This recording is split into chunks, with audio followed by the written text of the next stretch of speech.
అప్పులు ఎక్కువైపోయినాయి అని చెప్పడం కోసం నాన్ గ్యారంటీడ్ లోన్స్ని తీసుకొచ్చి చూపిస్తారు.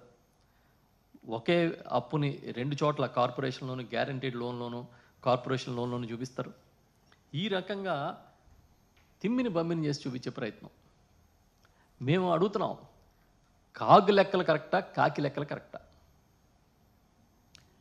కాగు లెక్కలు నమ్మంటారా, మీరిచ్చే కాకి లెక్కలు నమ్మంటారా? దేన్ని నమ్మాలి?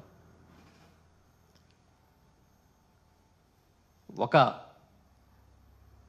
ప్రభుత్వ అథారిటీ, అది గవర్నమెంట్ అథారిటీ కాగ్, అది ఇచ్చే లెక్కలు ప్రామాణికంగా తీసుకోవాలా?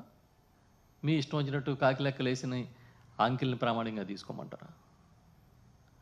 ప్రజలను ఎందుకు మీరు ఇంత అయోమయంలోకి నెట్టేసే ప్రయత్నం చేస్తున్నారు? మీ వైఫల్యాన్ని కప్పిపుచ్చుకోవడానికి కదా? అధికారంలోకి వచ్చిన 5 నెలల్లో ఏ మంగళవారం అయినా అప్పుకి వెళ్ళకుండా ఉన్నారా మీరు? ఇంచుమించుగా 50,000 కోట్లు అప్పు చేశారని చెప్తున్నారు. మీరు వచ్చి గత ప్రభుత్వాన్ని ఆక్షేపిస్తారు. ఈ సందర్భంగా ఒక ఇంట్రెస్టింగ్ విషయం చెప్పాలి మీకు. ఏపీఎస్డిసి ద్వారా రుణం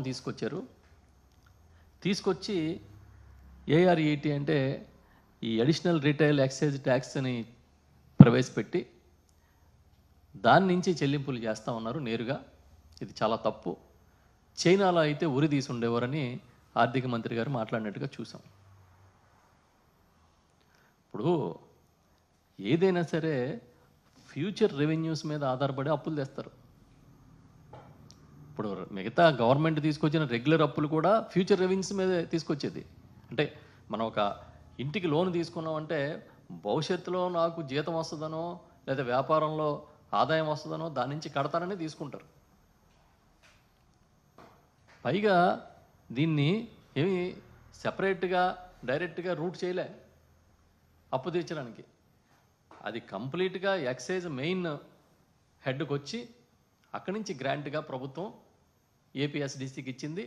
ఏపీఎస్డిసి తీసుకొచ్చిన ఆ స్పెషల్ లోన్ని తీర్చడం కోసం ఈ అమౌంట్ని పంపిస్తూ ఉన్నారు. ఇది తప్పు అంటాడు ఆయన. ఇలా చేస్తే ఉరి తీస్తారంటారు. ఒక నిజంగా ఉరి తీసే పరిస్థితే చైనాలో ఉన్నది కానీ అమలు చేయాలంటే ఈ ప్రభుత్వం రాకముందు ఉన్న ప్రభుత్వాలను కూడా చాలాసార్లు ఉరి తీసి ఉండాల్సి వచ్చేది. ఎందుకంటే రైతు సాధికార సంస్థ అని జరగని రుణమాఫీ కోసం ఒక సంస్థని క్రియేట్ చేశారు. ఆ సంస్థ ద్వారా రుణాలు తీసుకొచ్చారు. ఏది 2014 ఎన్నికల ముందు చంద్రబాబు నాయుడు గారు ఇచ్చిన రుణమాఫీ హామీని అమలు చేయడం కోసం, దానికోసం అప్పు తెచ్చారు. దాని మీద అప్పు ఎవరు కడుతున్నారు? రాష్ట్ర ప్రభుత్వమే కదా. రాష్ట్ర ప్రభుత్వం చెల్లిస్తుంది కదా. మీరు అధికారంలో ఉన్నప్పుడు 19 ముందు మీరు చెల్లిస్తే 19 నుంచి 24 వరకు జగన్మోహన్ రెడ్డి గారు ముఖ్యమంత్రిగా చెల్లించింది కదా ఈ ప్రభుత్వం. దాంతోపాటు ఇప్పుడు 139 కోట్ల రూపాయలు సాధికార సంస్థ కేటాయిస్తూ ఈ బడ్జెట్లో కూడా మీరు చూపించారు. గత ఏడాది వైఎస్ఆర్ పార్టీ ప్రభుత్వం బడ్జెట్లో 147 కోట్ల రూపాయలు సాధికార సంస్థకి ఇచ్చింది.